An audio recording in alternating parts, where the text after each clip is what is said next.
नमस्कार, बहुत स्वागत है आप सभी का। आप देख रहे हैं आपकी बात मध्य प्रदेश और मैं हूं अभिलाष मिश्रा।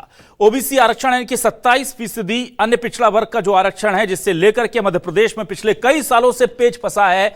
मामला सुप्रीम कोर्ट में चल रहा था। यह पूरा का पूरा केस वापस हाई कोर्ट को ट्रांसफर कर दिया गया है कि अब इस पूरे मामले की सुनवाई हाई कोर्ट करेगा। सुप्रीम कोर्ट ने यह कहा है। अब आप सोचेंगे कि भाई सुप्रीम कोर्ट से वापस हाई कोर्ट आया है, तो यहां आपको बता दें कि यह मामला दरअसल हाई कोर्ट में चल रहा था। केंद्र सरकार ने कहा कि इसे सुप्रीम कोर्ट में सुनवाई होनी चाहिए, क्योंकि इसमें बहुत सारे दूसरे राज्य और दूसरी पार्टियां भी हैं, इसलिए इसकी सुप्रीम सुनवाई होनी चाहिए। कुछ सालों तक यह मामला सुप्रीम कोर्ट में चला। अब सुप्रीम कोर्ट में राज्य सरकार कह रही थी कि यह मामला हाई कोर्ट में चलना चाहिए, तो सुप्रीम कोर्ट ने इस मामले को हाई कोर्ट ट्रांसफर कर दिया है। यानी कि पहले जो राज्य सरकार है वो हाई कोर्ट से इस मामले को सुप्रीम कोर्ट लेकर गई, फिर सुप्रीम कोर्ट में उन्होंने दलील दी कि इस मामले को हाई कोर्ट में चलना चाहिए, तो वापस हाई कोर्ट आ गया है। ओबीसी आरक्षण में आपको बता दें कि पेच यह है कि 27% आरक्षण तत्कालीन कमलनाथ की सरकार ने दिया था। 14% अभी लागू था और 13% इसे बढ़ाया था। मामला कोर्ट कचहरी के चक्कर में फंस गया। इस वजह से बहुत लंबे समय से नौकरियों को लेकर उहापोह की स्थिति है। अब यह मामला हाईकोर्ट में आया है, तो अच्छी बात यह है कि इस पर कहा गया है कि 2 महीने में हाईकोर्ट इस पर फैसला करेगा। और अच्छी बात यह भी है कि सुप्रीम कोर्ट ने हाईकोर्ट से कहा है कि आप पूरी तरह स्वतंत्र हैं, आप इस पर जो भी राय रखना चाहते हैं या फैसला लेना चाहते हैं ले लीजिए। और एक और अच्छी बात यह हुई कि सुप्रीम कोर्ट ने मध्य प्रदेश सरकार को कहा है कि आप छत्तीसगढ़ मॉडल को अपना करके चाहें तो लोगों को नौकरी दे सकते हैं। पिछले कई सालों से नौकरी नहीं मिल पा रही युवाओं को, तो छत्तीसगढ़ मॉडल क्या है, हाईकोर्ट में अब इस पूरे मामले को किस तरह से सरकार डील करेगी और ओबीसी पक्ष का पूरा मत क्या है, ये तमाम मुद्दों पर एक साथ शुरू करते हैं आपकी बात।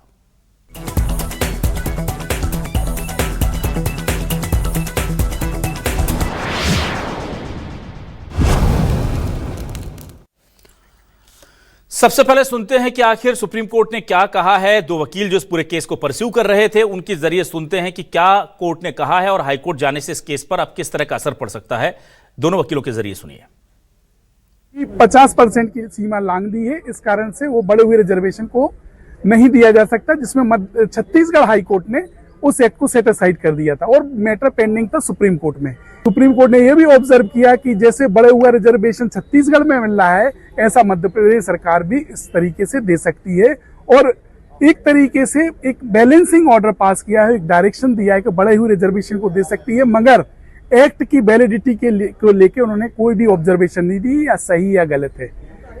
इन सब बिंदुओं को लेते हुए आज सुप्रीम कोर्ट ने सारे प्रकरण जो ओबीसी रिजर्वेशन से रिलेटेड थे उनको रिमाइंड बैक कर दिया है। माननीय सुप्रीम कोर्ट द्वारा ओबीसी आरक्षण के समस्त मामले हाई कोर्ट के लिए रिमांड कर दिए हैं और इसमें व्यवस्था दी है कि ऑनरेबल जस्टिस गवई साहब ने जो अंतरिम आदेश पारित किया है छत्तीसगढ़ के मामलों में कि जो बढ़ा हुआ आरक्षण है उसके अकॉर्डिंग भर्तियां और एडमिशंस चालू रखे जाएं याचिका के निर्णयाधीन। तो इस पैटर्न पे मध्य प्रदेश सरकार भी जो पद होल्ड किए हैं 13% उनको अनहोल्ड कर सकती है और 27% आरक्षण अबाध रूप से लागू कर सकती है। और आइए अब इस पूरे मामले पर सीएम डॉक्टर मोहन यादव ने क्या कहा है वो सुनिए। कांग्रेस पर सीधे तौर पर निशाना साधा है। उन्होंने क्या कहा, उनकी क्या प्रतिक्रिया रही, आपको सुनाते हैं।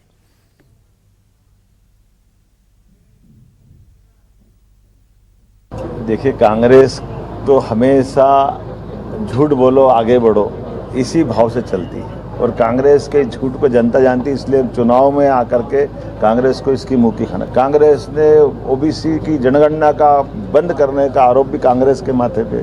कांग्रेस सामाजिक विद्वेष फैलाने का काम करती है, हर एक वर्गों से, एक ऊंचे वर्ग नीचे वर्ग तमाम लड़ाने की बात करती है। आप बताइए फूल सिंह बरैया जी की भाषा जीवान की क्या है, क्या उनको मानोगे? लेकिन कांग्रेस कभी उस पर कार्रवाई नहीं करती। तो ये सामाजिक संघर्ष को बढ़ावा देने में भी वही लोग आगे हैं। इसी प्रकार से जैसे राम मंदिर के मामले में अड़ंगे लगा दे रहे हैं, तो ना ये भगवान के हुए, ना समाज के हुए, ना संसार में, बाकी कांग्रेस अपने स्वार्थ के लिए जानी जाती है। और आइए अब सुनते हैं कि अन्य पिछड़ा वर्ग के लोगों का इस पूरे फैसले को लेकर क्या कहना है और अब वो कितनी उम्मीद रखते हैं, उन्हें क्या लग रहा है, जरा ये भी सुन लेते हैं। कि ओबीसी वर्ग के जो 13% होल्ड अभ्यर्थी है उनका भविष्य एक तरह से फुटबॉल बन चुका है। वो फुटबॉल कभी सुप्रीम कोर्ट चली जाती है, वो फुटबॉल हाई कोर्ट चली जाती है। आखिरकार मध्य प्रदेश की जो भाजपा सरकार है, जिसमें पिछड़े वर्ग के मुख्यमंत्री लगातार 2003 से हैं, लेकिन पिछड़े वर्ग के साथ ही लगातार अन्याय अत्याचार हो रहा है। राज्य सरकार अगर आज तय करना चाहे तो आज ओबीसी को आरक्षण मिलेगा, लेकिन राज्य सरकार सिर्फ गुमराह करने में लगी हुई है। सुप्रीम कोर्ट ने ओबीसी वर्ग की चिंता करते हुए ये कहा है कि 2 महीने के अंदर ये डिसीजन हो, तो हम मध्य प्रदेश सरकार से ये मांग करते हैं कि 2 महीने के अंदर पूरी तैयारी के साथ में हाई कोर्ट से ओबीसी को 27% रिजर्वेशन दिलवाया जाए। और अब सुनते हैं कांग्रेस ने इस पूरे मसले को लेकर क्या कहा है। कांग्रेस के विधायक आर.के. दोगने का बयान आपको सुनाने जा रहे हैं। राज्य सरकार ने ही 27% आरक्षण को दिया था, कांग्रेस सरकार ने ही चालू किया था और इन्होंने कोर्ट लगवा के और फिर किया था, वो सरकार चली गई थी। तो कोर्ट में लगा है तो सरकार अगर पॉजिटिव है तो सरकार को अपने वकील खड़ी करके बोल दे हम सहमत हैं। बस इतना तो बोल नहीं है कि हम सहमत हैं, सहमति पे तो खो जाएगा, या एक विधानसभा में प्रस्ताव ले आए, यहाँ से पास करा के भिजवा दे कि हम सहमत हैं तो हो जाएगा। पर सरकार की मंशा नहीं है, मध्य प्रदेश सरकार की, भाजपा की सरकार की मंशा नहीं है, भाजपा पार्टी की मंशा भी नहीं है कि ओबीसी को आरक्षण लगे। आइए देखते हैं सवाल क्या है। सवाल लेकर आ रहे हैं आपके सामने। ये रहे सवाल आपके टेलीविजन स्क्रीन पर। ओबीसी के 27% आरक्षण पर 2 महीने में होगा फैसला। सुप्रीम कोर्ट से मामला वापस हाई कोर्ट पहुंचा। राज्य सरकार ने पहले हाई कोर्ट से मामला सुप्रीम कोर्ट भिजवाया, अब वापस हाई कोर्ट में सुनवाई का आवेदन क्यों लगाया, ये सवाल भी पूछेंगे और समझेंगे। सीएम मोहन यादव बोले ओबीसी जनगणना कांग्रेस ने रोकी। कांग्रेस बोली न्याय देना सरकार की मंशा ही नहीं। ओबीसी को 27% आरक्षण के खुल गए द्वार। क्या छत्तीसगढ़ मॉडल पर नियुक्ति देगी एमपी सरकार, क्योंकि अब दोनों सक्षम हैं। हाई कोर्ट भी जो फैसला लेगा, सुप्रीम कोर्ट ने उसे फ्री हैंड दिया है कि आप लीजिए, आपका विशेष अधिकार एक तरह से उन्होंने कह दिया। और दूसरी तरफ सरकार को भी इंडिकेट कर दिया है कि आप छत्तीसगढ़ मॉडल पर जाकर इनकी नियुक्ति कर सकते हैं। मतलब जो सालों से ओबीसी आरक्षण का जो पेच फंसा था, अब कहीं ना कहीं रिजॉल्व होता नजर आ रहा है। मेरे साथ कुछ खास मेहमान जुड़ रहे हैं, सीधे रुख करूंगा उनका। मेरे साथ सुप्रीम कोर्ट से वरिष्ठ अधिवक्ता वरुण ठाकुर जी जुड़े हैं, जो इस केस को लंबे समय से परस्यू कर रहे हैं और एक एक डिटेल उनको जानते हैं। वरुण जी, बहुत स्वागत करता हूं आपका न्यूज 24 मध्य प्रदेश छत्तीसगढ़ पर। हमारे साथ बीजेपी से वरिष्ठ नेत्री, कैबिनेट मंत्री दर्जा प्राप्त मौसम विसेन जी जुड़ रही हैं। मौसम जी, आपका बहुत स्वागत करता हूं। हमारे साथ कांग्रेस से वरिष्ठ नेता, पूर्व विधायक शैलेंद्र पटेल जी जुड़ गए हैं, उनका बहुत स्वागत करता हूं। और मेरे साथ संस्थापक अध्यक्ष सपाक्स संघ के डॉक्टर के.एस. तोमर साहब जुड़ रहे हैं, उनका भी बहुत स्वागत करता हूं। सबसे पहले वरुण जी, इस पूरे जो आज का कोर्ट का जो फैसला रहा है पूरे केस को वापस हाईकोर्ट को हैंडओवर करने का, इसको क्या हम ये देखें, क्योंकि इसमें 2 महीने की बात भी कही गई है, सरकार को भी इंडिकेट किया गया है कि आप फ्री हैं, अगर चाहें तो इस तरह से आप काम कर सकते हैं, तो क्या हम ये माने कि 2 महीने में अब इसका कोई नतीजा निकल कर आ जाएगा? मैं सबसे पहले ये बताना चाहता हूं कि ये मामला है क्या जी। मामला स्टार्ट होता है 8 मार्च 2019 को ऑर्डिनेंस के माध्यम से 14% से रिजर्वेशन बढ़ा के 27% कर दिया जाता है। उस बढ़े हुए रिजर्वेशन को लेके एक मेडिकल छात्रा जो पीजी की तैयारी कर रही थी, पोस्ट ग्रेजुएट कोर्स की, जिसकी काउंसलिंग होने वाली थी, उसने एक पिटीशन फाइल की, तो एक लिमिटेड ऑर्डर पास हुआ जिसमें ये कहा था कि जो बढ़ा हुआ रिजर्वेशन है वो पीजी काउंसलिंग पे इम्प्लीमेंट ना किया जाए। इसके बाद में एक्ट इनेक्ट हो गया। इस एक्ट पे किसी भी तरीके का कोई स्टे नहीं है। एक रोस्टर पे जरूर स्टे हुआ था शिवम गौतम वाले पे, जिसमें एक्ट को स्टे किए बिना रोस्टर पे कर दिया। तो ऐसे ऑर्डर्स को वाइड एब इनिशियो कहलाते हैं, पर इंक्यूरियम कहलाते हैं, क्योंकि जब तक आप ऑब्जेक्ट जो मूल बेस है उसको स्टे नहीं करेंगे तो उसके ऑब्जेक्ट को रोका नहीं जा सकता। तो आज भी किसी भी तरीके का कोई स्टे किसी भी कोर्ट के द्वारा नहीं है। सिर्फ कुछ स्टे हैं जो एडवर्टीजमेंट पे हैं, पर्टिकुलर एडवर्टीजमेंट निकले हैं, वो एडवर्टीजमेंट को लेके स्टे है। हुआ क्या कि इन सब चीज बिंदुओं को लेके मध्य प्रदेश सरकार खुद कंफ्यूजन में रही और उसने पूरा का पूरा चीजें ही रोक दी। उन्होंने एक नोटिफिकेशन इश्यू किया सितंबर 2022 में और ये फॉर्मूला लेके आए कि 87% पोस्ट को फिलअप करेंगे और 13% पोस्ट को ये होल्ड करेंगे। उसमें 2 क्राइटेरिया उन्होंने फिक्स कर दिए, एक 13 ओबीसी वर्ग के लिए और दूसरा कर दिया जनरल वर्ग के लिए। सबसे बड़ी बात यह है कि इस तरीके का क्राइटेरिया फिक्स किया नहीं जा सकता। General means not unreserve category, general means सारे लोग जो मेरिटोरियस स्टूडेंट है, SC ST OBC, उसके इनको लिस्ट बनानी चाहिए थी। उस नोटिफिकेशन को चैलेंज किया गया था मध्य प्रदेश हाई कोर्ट में, पर हाई कोर्ट ने उस रिट पिटीशन को खारिज कर दिया था। उसके अगेंस्ट में सुप्रीम कोर्ट आए थे। साथ ही जब ये मध्य प्रदेश इलेक्शन के पहले हियरिंग डे टू डे होने लगी तो मध्य प्रदेश सरकार ने ट्रांसफर याचिका फाइल की सुप्रीम कोर्ट में और ये हवाला दिया कि छत्तीसगढ़ में भी रिजर्वेशन बढ़ाया गया था, मगर वो बढ़ा हुआ रिजर्वेशन को छत्तीसगढ़ हाई कोर्ट ने सेटिसाइड कर दिया है और उसका एसएलपी यहाँ पेंडिंग है। तो दोनों मैटर एकदम सिमिलर हैं, इस कारण से इसको मध्य प्रदेश हाई कोर्ट ना सुन के इसे सुप्रीम कोर्ट को सुनना चाहिए। तो ये मामला सुप्रीम कोर्ट आ गया। जब बार बार हियरिंग हुई, 2 साल से पेंडिंग था सुप्रीम कोर्ट में, जब ये बार बार बताया जाता था, पिछले 7 साल से लोग वेट कर रहे हैं। ओबीसी वर्ग के ही नहीं, जो जनरल कैटेगरी के लोग हैं उनके सिलेक्शन हो चुके हैं, सिर्फ अपॉइंटमेंट लेटर उनके इशू होने हैं। ये बात जब बार बार कोर्ट के सामने संज्ञान लाई गई तो कहीं ना कहीं ये हियरिंग बढ़ती गई। इसके पीछे मैं ये नहीं कहूंगा कि सरकार जिम्मेदार है, कहीं ना कोई इस तरीके का माहौल बन गया जिस कारण से सुनवाई हो नहीं पाई। परंतु आज सुप्रीम कोर्ट ने एक डायरेक्शंस देते हुए कहा है, in view of the earlier judgment, जो छत्तीसगढ़ वाले मैटर में है, क्योंकि छत्तीसगढ़ मैटर में जो एक्ट बनाया था उसको सेटिसाइड किया है हाई कोर्ट ने। उसके बाद छत्तीसगढ़ सरकार सुप्रीम कोर्ट आई है, फिर भी उस बड़े हुए रिजर्वेशन को अलाउ किया है सुप्रीम कोर्ट ने। पर मध्य प्रदेश में स्थिति बिल्कुल भिन्न है। मध्य प्रदेश में किसी भी तरीके का कोई एक्ट पे स्टे नहीं है, उसके बावजूद भी जो बड़ा हुआ रिजर्वेशन का लाभ ओबीसी वर्ग को मिलना चाहिए था वो अभी तक नहीं मिल रहा है। तो मुझे लगता है आज की डायरेक्शन से वो बड़ा हुआ रिजर्वेशन सरकार देने का काम करेगी, क्योंकि आज जो डायरेक्शन दी है वो बड़ी क्लियर है। ठीक है वरुण जी, बहुत संक्षेप में आपसे मैं 2 छोटे-छोटे और सवाल करूंगा जी। हाई कोर्ट से केंद्र राज्य सरकार ने अपील की कि इसे सुप्रीम कोर्ट में लेके जाएंगे, वो आपने समझाया। क्या सुप्रीम कोर्ट में भी राज्य सरकार की तरफ से दलील दी गई कि इसे वापस हाई कोर्ट शिफ्ट कर दीजिए? ये सुप्रीम कोर्ट ने खुद कहा कि किसी भी स्टेट का रिजर्वेशन एक वहां की हाई कोर्ट है वो बेटर तरीके से अंडरस्टैंड कर सकती है, क्योंकि वहां की जो भौगोलिक परिस्थिति है, वहां की जो पॉपुलेशन वाइज डेटा है, या इस तरीके की जो परिस्थितियां हैं वो high court will be examine better. मैं माफी चाहूंगा वरुण जी, मैं सुप्रीम कोर्ट के काम को आपकी तरह बेहतर तरीके से नहीं समझता, लेकिन ये चीज तो पहले भी सुप्रीम कोर्ट को पता थी कि ये रिजर्वेशन का मैटर है और हाई कोर्ट का, और हमको राज्य सरकार ने कहा कि ट्रांसफर कर लीजिए, तब भी ये कंडीशन अप्लाई थी। राज्य हाई कोर्ट बेहतर समझता था स्थिति। मैं फिर बता दूं जी, चूंकि जो प्रिंसिपल एक्ट है, क्योंकि जो अनडिवाइडेड एक्ट में अमेंडमेंट आई थी, एक छत्तीसगढ़ सरकार के द्वारा लाया गया था और दूसरा लाया गया था मध्य प्रदेश सरकार के द्वारा जी। तो ये दलील रहेगी थी प्रिंसिपल एक्ट एक ही है और दोनों जगह एनहेंस हुआ है।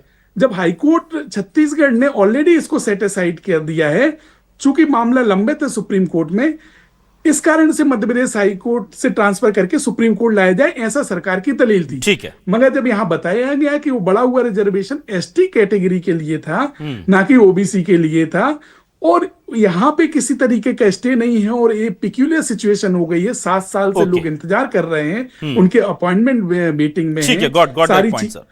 ठीक है वरुण जी, बहुत बहुत शुक्रिया, आपने बहुत अच्छे से इस पूरे केस का बेस समझा दिया। अब हम डिबेट को बहुत अच्छी तरीके से आगे बढ़ा पाएंगे। अब मैं जल्दी से आ जाता हूं डॉक्टर के.एस. तोमर जी, आप लोगों की दलील अब क्या? देखिए, दो कंडीशन जो हमें समझ में आ रही है। एक तो खुद सरकार चाहे राज्य सरकार, तो एक फ्री हैंड मिल गया है कि आप छत्तीसगढ़ की तर्ज पर नियुक्ति दे सकते हैं। छत्तीसगढ़ का मॉडल क्या अपने दर्शकों को समझा दूं, आप नियुक्ति दीजिए, नीचे एक नोट लग जाता है, जैसे कंडीशन अप्लाई लगती है ना 5 साल की गारंटी वारंटी पर, नीचे एक नोट वहां पर जो उनके नियुक्ति पत्र है उसमें लिखा आ रहा है कि आपकी नियुक्ति माननीय न्यायालय के आदेश के अधीन है। इसका मतलब क्या हुआ? इसका मतलब यह हुआ कि अभी हम कोर्ट में परस्यू कर रहे हैं, अगर कोर्ट से कोई फैसला आता है आपके पक्ष में तो यह नौकरी आपकी यथावत रहेगी, पर यदि कुछ गड़बड़ होती है तो राज्य सरकार विल नॉट बी रिस्पॉन्सिबल, हो सकता है आपकी जॉब जा भी सकती है। जो भी माननीय कोर्ट का फैसला आएगा उसको मानने के लिए हम बाध्य हैं। ये एक तरह का पूरा उद्घोषणा जो है वो उस केस में छत्तीसगढ़ मॉडल में की गई और उसके बाद नियुक्तियां वहां पर जारी हैं।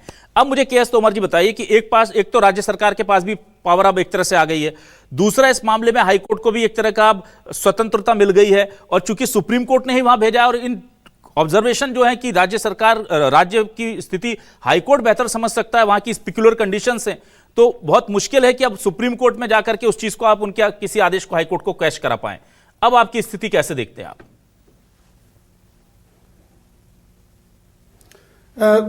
नमस्कार सर। सबसे पहले मैं ये बताऊं कि अभी एक तो माननीय सर्वोच्च न्यायालय का जो आदेश है वो अभी अपलोड नहीं हुआ है कि उन्होंने वास्तव में क्या डायरेक्शन दिया है, ये तो अभी जो है उनका फैसला जो है अभी अपलोड हुआ नहीं है, तो आया नहीं है। दूसरी बात मैं ये कहना चाहूंगा कि एक्चुअली में इस चीज को उलझाया गया है।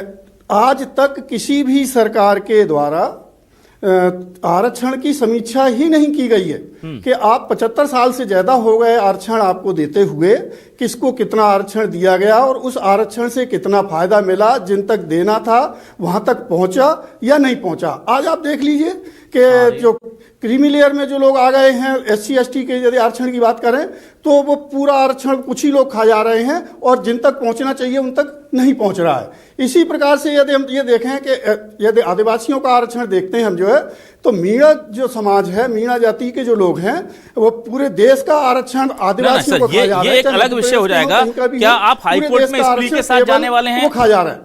तोमर जी, मैं अपनी बात पे आ रहा हूं श्रीमान जी। मेरे को अपनी बात बेस कर लेने दीजिए उसको। मैं ये कह रहा हूं कि इस प्रकार से जो है, जो आरक्षण जो दिया गया उसकी समीक्षा आज तक कभी नहीं की गई, कि जिनको मिलना चाहिए था उन तक नहीं मिला। अब दूसरी बात यह है कि जो अनुसूचित जाति और जनजाति का जो आरक्षण है मध्य प्रदेश में 36% दिया जा रहा है। जितनी उनकी संख्या है उतना आरक्षण आपने पूरा उनको दे दिया। और तो इसलिए जो स्थिति है, जो माननीय सर्वोच्च न्यायालय का 1992 का जो फैसला था, इंदिरा साहनी का जो फैसला था, उस फैसले में जो 50% की जो सीलिंग जो दी गई थी, वो सीलिंग के तहत ये नहीं हो पा रहा। उस समय जो तत्कालीन सरकार जो कांग्रेस की थी, उस समय उन्होंने इस चीज को तोमर साहब, आप बहुत बैकग्राउंड बहुत लंबा ले रहे हैं। वो तो EWS का कोटा लगते ही सीलिंग टूट गई थी। नहीं बैकग्राउंड नहीं। अब मैं अपनी आप नहीं, अभी के केस पर आइए, अभी कैसे परस्यू करेंगे आप? अब जब आपने गलत तरीके से आरक्षण दिया, हाँ, नहीं अभी नहीं, हमारे तो दोनों ही हाथ हैं। मैं सामान्य वर्ग को भी बिलोंग करता हूं, मैं पिछड़े वर्ग को भी बिलोंग करता हूं। सामान्य पिछड़ा दोनों ही वर्ग सपाक्ष में आते हैं। तो हमारे लिए तो कुआ खाई वाली स्थिति है। और एक्चुअली में सरकारों को यदि ये निपटाना चाहिए था तो बहुत सीधी सी बात थी। ना सर, सरकार क्या करेगी? मैं ये पूछ रहा हूं कि इस पूरे मामले में कोर्ट में क्या आप लोग इसको चैलेंज करने जा रहे हैं, परस्यू कर रहे हैं? आपकी दलील क्या? हमेशा के लिए सुलझ सकेगी। और हम उसके पार्टी नहीं है। इसको तो एक्चुअली में जो बच्चे हैं वो लड़ रहे हैं, सपाक्स नहीं लड़ रही है इसे कहीं से कहीं तक। सपाक्स तो इन बिटवीन है। और सपाक्स का अपना मानना है कि जितनी जिसकी संख्या है उसको 50% आरक्षण दिया जाना चाहिए था। ठीक है, आज तक इसकी समीक्षा नहीं चलिए ठीक है। आप आरक्षण की अब समीक्षा की बात कर रहे हैं, वो एक लार्जर प्रश्न हो जाता है। ठीक है, मैं जल्दी से इस पूरे मामले पर शैलेंद्र पटेल जी आपके पास आता हूं। देखिए, जो कमलनाथ सरकार ने ये दे तो दिया था, उसके बाद से अभी तक ये 7 साल होने को आए, फायदा मिला नहीं। लेकिन क्या अब आपको लग रहा है कि चूंकि कोर्ट ने जिस तरह से इंडिकेशन दिए हैं, तो 2 महीने के अंदर ओबीसी को 27% आरक्षण मिल जाएगा, या आपको अभी भी कोई शको शुबा है? अभिलाष जी मेरे से सवाल किया गया है। अभिलाष जी, बात यह है कि 7 साल से अगर मामला कोर्ट में है और सरकार उस पर कोई रिजल्ट नहीं ला पा रही है, नहीं करवा पा रही है, तो फेलियर सरकार का है। कई मामलों में आप देखेंगे कि हमारी सरकार से जो पैसे पाए जाते हैं, जो राशि दी जाती है वकीलों को, उसके बाद भी कोई मामलों में वो खड़े तक नहीं हो पाए। दूसरा, ये राज्य सरकार ने ये गुजारिश की थी कि सुप्रीम कोर्ट में ले जाया जाए। आज माननीय सुप्रीम कोर्ट ने यह कहा कि जब हाई कोर्ट मध्य प्रदेश के अंदर है, वो बेहतर तरीके से समझता है, तो अब इसे हाई कोर्ट में सुना जाए। राज्य सरकार ने कहा है ठीक है। तो अभी तक राज्य सरकार का स्टैंड ही क्लियर नहीं है, वो कोई रास्ता ही नहीं निकालना चाहते। वो रास्ता निकालने चाहते तो 7 साल का समय बहुत होता है, उसके अंदर वो इसका रास्ता निकालते हैं। कमलनाथ जी की सरकार में 2019 में, जैसा कि अभी ठाकुर साहब ने बताया, कि ये ऑर्डिनेंस के माध्यम से लाया गया था। उसके बाद कई तरह की पेटिशंस लगी और अभी तक किसी भी मामले में कोर्ट ने स्टे नहीं दिया है इस कानून के खिलाफ, कि ये कानून के खिलाफ हम स्टे देते हैं। जितने भी स्टे आए हैं वो विभिन्न किसी ऑर्डर निकला उसके ऊपर आए हैं या किसी एडवर्टीजमेंट के ऊपर आए, इनके ऊपर स्टे आया है। लेकिन उस स्टे को मानते हुए सरकार ने मिस इंटरप्ट करके जो पिछड़ा वर्ग का अधिकार है उसको रोका है पिछले 7 साल से, चाहे वो स्टूडेंट्स हो, चाहे वो जॉब की बात हो। तो ये कहीं ना कहीं पिछड़ा वर्ग के साथ अन्याय और अत्याचार किसी ने किया तो भारतीय जनता पार्टी की सरकार ने किया। ये जरूर बार बार कहते हैं कि हमने 4 मुख्यमंत्री पिछले 2003 के बाद से पिछड़ा वर्ग के दिए, लेकिन मुख्यमंत्री देना बात अलग होता है और आम जनता को उसका फायदा दिलाना अलग बात होता है। उसमें पूरी तरीके से नाकाम हुआ है। और आज जब सुप्रीम कोर्ट ने कहा कि आप हाई कोर्ट जाइए और 2 महीने का समय दिया, अब 2 महीने के समय में सरकार चाहे तो फैसला कराए और जो हमारे पिछड़ा वर्ग के लोग हैं उनको उसका फायदा मिल सके। ठीक है। चलिए, मौसम बिसेन जी के पास आता हूं। बहुत ही अच्छे से लीगल पहलू को भी उस तमाम चीजें समझती हैं। मौसम बिसेन जी, अब मुझे बताइए, कोर्ट के जरिए ही दिलाएंगे आप या फिर छत्तीसगढ़ मॉडल आपके हाथ में भी है, अब आपकी मंशा भी आप लोग कह रहे हैं हम तो ओबीसी को दिलाना चाहते हैं आरक्षण, तो कोर्ट कचहरी में उलझाना है या सीधे अब यहां से छत्तीसगढ़ मॉडल को अपनाना है? देखिए अभिलाष जी, मैंने सभी हमारे आज के प्रवक्ताओं को सुना। पहली बात तो जो कोर्ट का ऑर्डर है वो अभी तक ओपन नहीं है। एक जो गलतफहमी, मेरी जितनी जानकारी है, हो सकता है मैं इसमें गलत हूं, लेकिन मैं इस बात को जिम्मेदारी के साथ कह सकती हूं कि माननीय सुप्रीम कोर्ट ने ये नहीं कहा है कि छत्तीसगढ़ की तर्ज पर मध्य प्रदेश सरकार इसकी इम्प्लीमेंटेशन की ओर आगे बढ़े। उन्होंने कहा है कि छत्तीसगढ़ के मैटर को हम सुनेंगे, क्योंकि जैसा आदरणीय वरुण ठाकुर जी ने शुरुआत में बताया, ये बात से मैं भी सहमत हूं कि जब छत्तीसगढ़ का आरक्षण वहां के हाईकोर्ट ने उसको रोका और वो दोनों को क्लब करते हुए सुप्रीम कोर्ट भेजा गया, तो उन्होंने कहा है कि हम we will listen to that Chhattisgarh matter, और इसको हाईकोर्ट। एक सबसे बड़ी बात आज हम सबको, ठीक है, मैं आदरणीय हमारे शैलेंद्र पटेल जी की बात से सहमत हूं कि हम निर्णय नहीं दे पाए, लेकिन वी आर होपफुल, क्योंकि हमारा आज का जो डिसीजन है माननीय सुप्रीम कोर्ट का वो नेगेटिव नहीं है।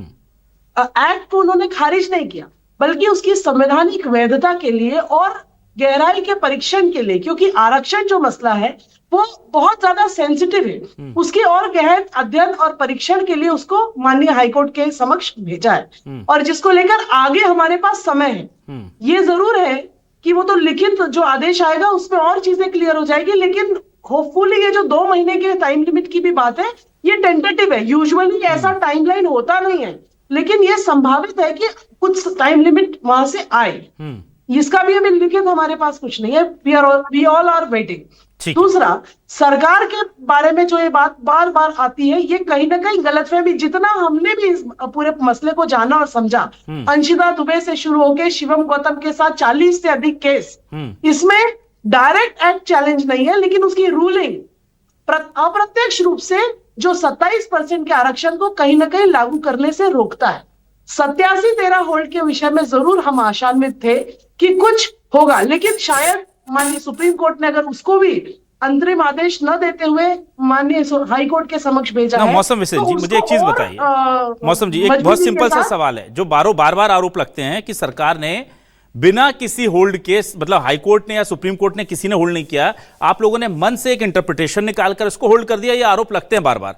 तो अगर ऐसा था तो कोर्ट माननीय न्यायालय के, राज्य सरकार के सरकारी वकील माननीय न्यायालय के पास जाकर के पूछ लेते कि क्या हम ऐसा करना चाहते हैं, क्या आपको हमें इजाजत देते हैं। ऐसा कोई एफिडेविट लगाया गया आपकी तरफ से, ऐसा कोई आवेदन दिया गया, ऐसी कोई मंजूरी मांगी गई, या उनके उस ऑर्डर को जो आप करें अप्रत्यक्ष रूप से उसको और क्लैरिफाई करने के लिए कभी राज्य सरकार ने अप्रोच किया क्या माननीय कोर्ट को कि भाई आप क्लियर कर दीजिए, हम दे सकते हैं? नहीं, राज्य सरकार ने महाजन केस से लेकर गौरीशंकर बिसेन, महाजन आयोग से लेकर गौरीशंकर बिसेन जी के आयोग, मेरे पिता जब उस समय अध्यक्ष थे, तब तक की पूरी रिपोर्ट, सारी चीजों का दस्तावेज प्रस्तुत किया।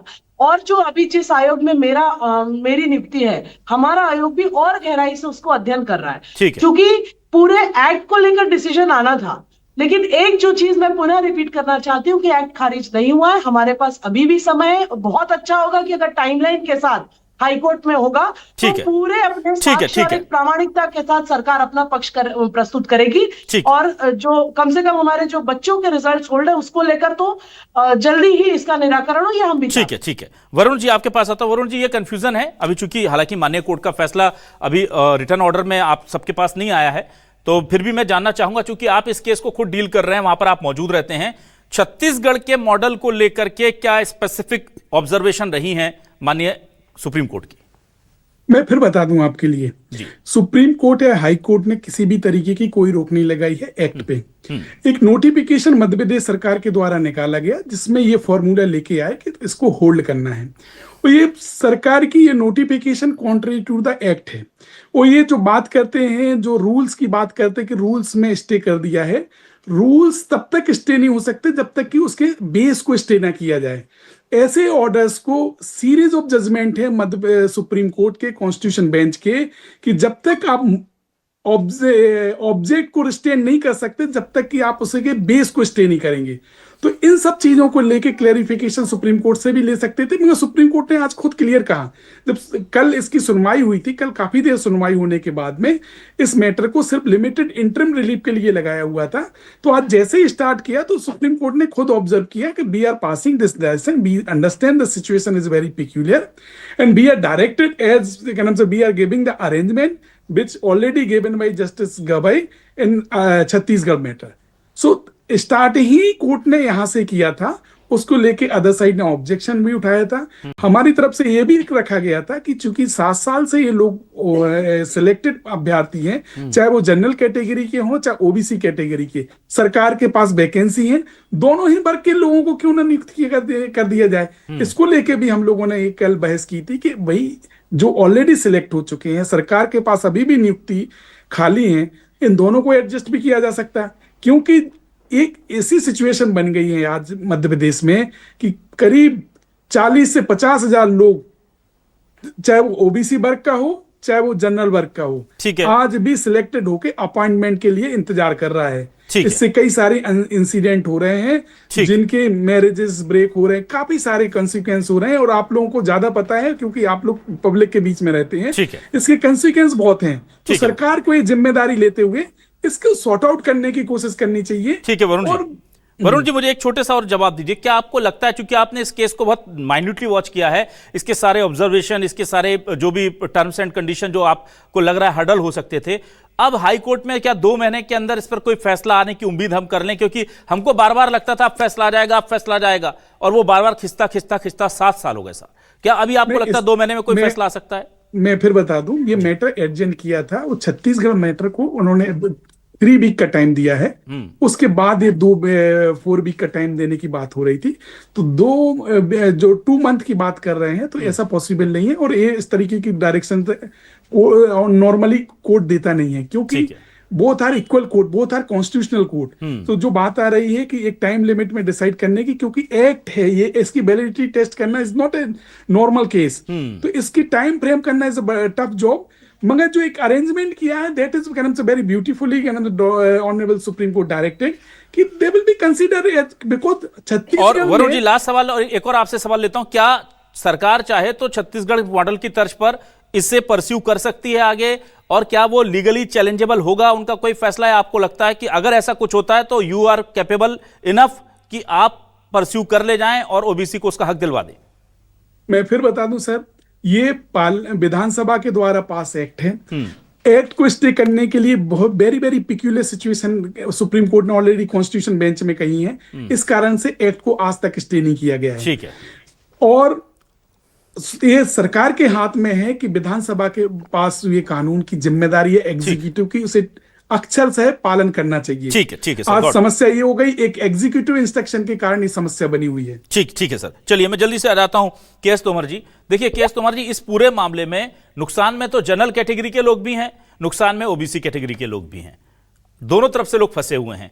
क्या अब आप चाहते हैं कि इसका जो भी फैसला हो, क्योंकि फैसला तो लीगल एक्सपर्ट पर ही होगा, माननीय न्यायालय ही तय करेंगे कि होगा कि नहीं, पर अब आप चाहते हैं कि अगर इस मामले में जल्द से जल्द फैसला हो जाए, कोर्ट के जरिए हो, या सरकार जो डिसीजन छत्तीसगढ़ की तरह ले सकती है 27% आरक्षण देकर के, जो कि अंडरलाइन रहे कि भाई ये आपकी नियुक्ति जो है कोर्ट के आदेश के अधीन रहेगी, ये वाला रास्ता चुना जाए ताकि दोनों का फायदा हो जाए, दोनों वर्गों का। आप क्या चाहते हैं? नहीं, तो दोनों को ही सिलेक्ट किया जावे ना, जैसे 13% यदि ओबीसी किए जा रहे हैं, 13% जनरल भी सिलेक्ट कर दिए हैं, जैसे अभी ठाकुर साहब ने कहा, इस तरह से करके इसको अभी सॉर्ट आउट किया जा सकता है, और बाद में जो फैसला जो तो सिर्फ 13% लोगों का है, और कहा जा रहा है ओबीसी वर्ग का है, कर दिया जावे। नहीं, अब ये तो किसका है किसका नहीं, ये तो कोर्ट डिसाइड करेगा तब। अच्छा, आप चाहते हैं कि मामला पहले लीगली पूरी तरह सॉर्टेड हो जाए, उसके बाद ही नियुक्ति हो? पॉपुलेशन का नहीं, हाँ, पॉपुलेशन का जो फार्मूला जो दिया जाता है, देखो मैं आपको ये बता रहा हूँ, ये मेरे पास ये सेंसस का 2011 का डाटा है, इसमें मध्य प्रदेश की जो पॉपुलेशन है वो है इसमें 41.5%, जबकि कोई कहते हैं 48%, कोई 50%, कोई 52%, कोई 54%। एक्चुअली में सही डाटा नहीं रखे जा रहे हैं। तो हमारा तो वही एक ही है कि एक्चुअली में जो इंदिरा साहनी का जो फैसला था उसके अनुसार ही फैसला आएगा जब भी आएगा, क्योंकि 9 जजों की बेंच का फैसला 2 जजों की बेंच से चेंज नहीं होगा। ये इसको सरकारें जो हैं वो इसको गुमराह करके लोगों को आपस में लड़ाने की व्यवस्था कर रहे हैं। शैलेंद्र पटेल जी, आप क्या कहेंगे? ये स्थिति नहीं बनती। ठीक है, शैलेंद्र पटेल जी, आप क्या चाहते हैं, सरकार फैसला ले या कोर्ट में जाकर के एक बार में पूरी चीजें क्लियर हो जाएं? क्योंकि सरकार फैसला ले फिर कहीं वो चैलेंज हो जाए फिर फंसे, तो आप कांग्रेस क्या चाहती है? सरकार को रिस्पॉन्सिबिलिटी लेकर के फैसला लेना चाहिए, और अगर ये चैलेंज होता है तो उसकी लड़ाई लड़नी चाहिए, या एक बार कोर्ट से सारी चीजें क्लियर हो जाएं ताकि हर वर्ग को ये सेटिस्फेक्शन रहे कि भाई हमारी लड़ाई लड़ी गई थी और माननीय कोर्ट ने अभी डिसाइड किया है, ताकि वो सर्व स्वीकार्य फैसला हो? देखिए, 2019 में मध्य प्रदेश की सरकार ने यह कानून बनाया था, किसी पार्टी ने नहीं बनाया था। ये अलग बात है कि कांग्रेस की सरकार उस समय थी, और जब विधानसभा से जब मुख्यमंत्री किसी कानून को बनाते हैं तो आने वाली सरकार को भी यह फैसला लेना होता है कि वो इंप्लीमेंट हो। इंप्लीमेंटेशन आने वाली सरकारों के ऊपर डिपेंड होता है, और निश्चित रूप से सरकार को इनिशिएटिव लेकर जो कानून बना है उस कानून को इंप्लीमेंट करवाना चाहिए। अगर वो इंप्लीमेंट करवाती है तो हमें समझ में आएगा कि ओबीसी के हित के लिए वो काम कर रही है, और अगर इस तरह से वो टालती रहेगी तो हमें साफ समझ में आता है कि ओबीसी के नाम पे बरगलाने का काम कर रही है, ओबीसी को कोई फायदा दिलाने का काम नहीं कर रही। अगर फायदा दिलाना होता तो अभी तक इनिशिएटिव लेकर प्रॉपर तरीके से कोर्ट के अंदर, माननीय कोर्ट के अंदर अपनी दलीलें देकर अभी तक इसका फैसला हो जाता। 7 साल तक का इंतजार नहीं करना होता, और कई लोगों की, जो लोग आज परेशान है, उनको उस तरीके से परेशान नहीं होना पड़ता। ठीक है, मौसम हुसैन जी, देखिए बार बार आरोप लग रहे हैं और ये बहुत दिनों से लग रहे हैं कि बेवजह आप लोगों ने रोक रखा है, कोर्ट ने कहीं स्टे नहीं किया है, लेकिन आप लोगों ने इंटरप्रिटेशन निकाला। अब मैं ये जानना चाहता हूं, क्या सरकार ये फैसला खुद करने जा रही है जो जल्दी राहत दे देगा लोगों को, या फिर अभी आप कोर्ट में ये लड़ाई लड़ेंगे, सब चीजें ड्यू क्लियरेंस होंगी, और जैसा वरुण जी बता रहे हैं कि इतनी जल्दी ये होने वाला नहीं है, और उधर आप समझ रहे हैं कि दूसरा पक्ष है वो कहेगा कि भाई वो डेटा लेकर के आइए, सेंसस होने वाला, थोड़ा और रुक जाइए, ये लंबा खिंच जाएगा मैटर।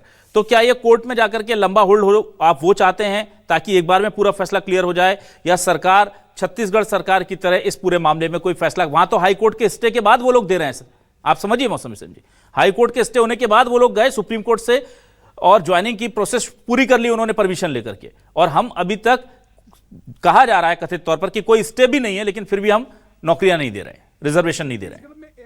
वरुण जी का आवाज दीजिए। क्या करेगी? I don't find myself capable enough to decide and tell अभी इस वक्त, लेकिन ये मंशा साफ है कि माननीय मुख्यमंत्री डॉक्टर मोहन यादव जी और हमारी सरकार की जो विशेष रूप से जो बच्चे जिनके रिजल्ट्स पेंडिंग है, जिसके कारण ओबीसी नहीं जनरल भी जो 13% होल्ड का निराकरण शीघ्र हो, और इसके लिए हम लोग भी सब प्रयास करेंगे। साथ ही चूंकि ये सही है कि 27% आरक्षण का फाइनल डिसीजन, यह भी एक संवैधानिक प्रक्रिया का हिस्सा, गंभीर सारी चीजों का है।